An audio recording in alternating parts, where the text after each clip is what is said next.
Thank you. We love to see him doing so well. All right, straight ahead, a look at the decade, frame by frame.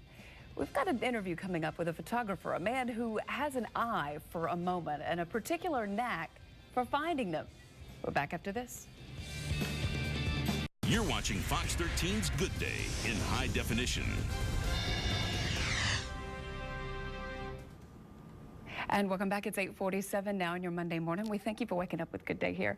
You know, a lot of us got those Christmas cards over the holiday with all of the friends we haven't seen in a lot of years. We've seen their kids. We're catching up with them. And we look at those photos and we mark the time. We know how hard it is to get those photos, and we know how glad we are when we get just one good one.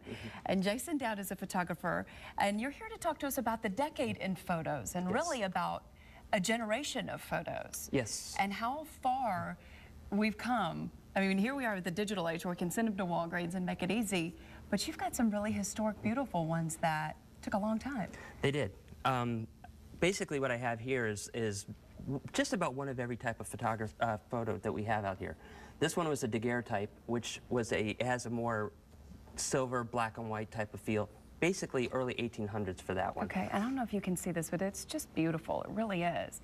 So these are the old ones, and you probably have some pictures of your own ancestors, your own relatives of pictures like this. But this is the interesting one, and you said that she's leaning on something here in this photo because it took so long for the exposure. That's what they would do. They would try to help you, hold, like in this case, she's got to be held like this with her chin.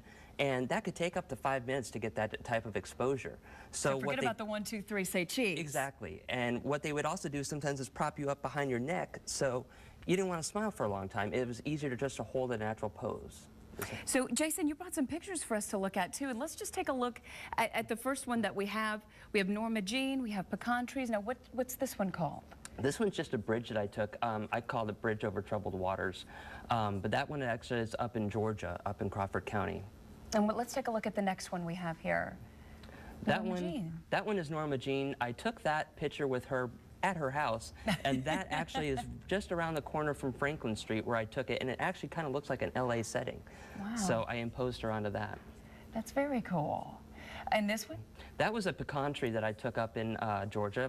That's actually in Hawthorne, and a car had just passed. I got out and told my wife, I said, look, watch out for me, and I lay down in the middle of the street and took a picture. It was a really gloomy day, but it was cold, but it just had a really neat effect to it. And it does. It has an Ansel Adams type feel to it. All right, let's look at the next frame here.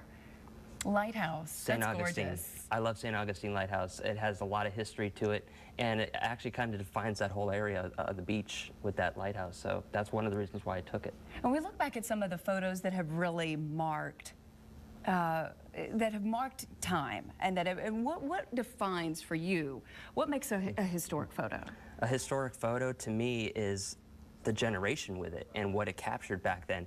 Like in any one of these pictures, it captures the time frame through the clothing, the hairstyle, and it defines what that generation looked like, which you just can't get by talking. That's true, and we're so glad to have them. They are the living what we have left of them. Yes. All right, Jason Dowd, local photographer, thank you so much for being with us. Thank you. All right, Russell.